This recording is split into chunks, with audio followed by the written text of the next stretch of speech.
Right. Well, hello, everyone. This is different. It is a shame if people think Mugabe speaks for Africa. He doesn't. I mean, the vast majority of African leaders would have totally dissociated themselves from what he said yesterday.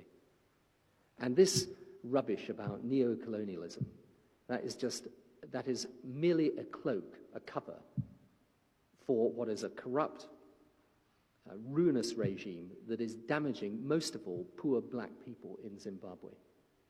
And, you know, we should be thinking as an international community what more we can do about it. The trouble is the number of levers we have in our hands are limited. But there's no doubt at all, Claire's absolutely right, there is a potential humanitarian disaster there. And when I was in Mozambique, I saw grain being offloaded from a ship in Mozambique for transport to Zimbabwe. Zimbabwe is potentially one of the richest grain nations in the world.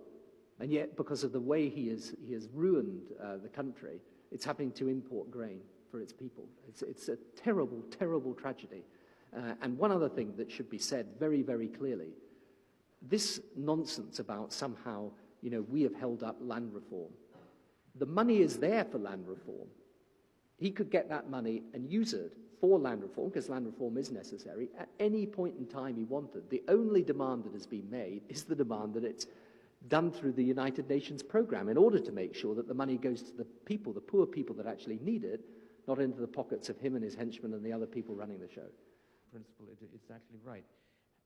Sure, you must have been examining this, and I wonder if you have an answer. Mental question has pitted the black majority, who are the right holders and therefore primary stakeholders to our land, against an obdurate and internationally well-connected racial minority, largely of British descent, and brought in and sustained by British colonialism, now being supported and manipulated by the Blair government.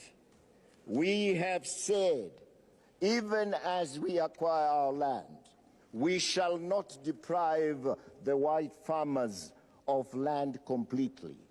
Every one of them is entitled to at least one farm, but they would want to continue to have more than one farm. More than one farm indeed.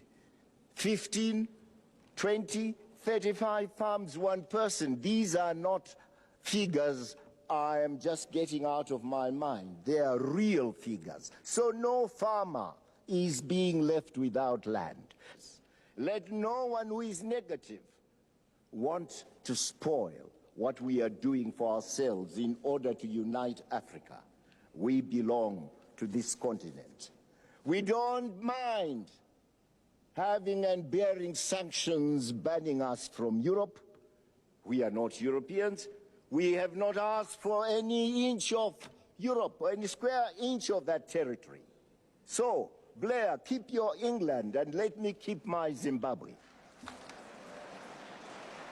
Mr. Chairman, having said that, may I say, people must always come first in any process of sustainable development. And let our Africans come first in the development of Africa, not as puppets, not as beggars, but as a sovereign people.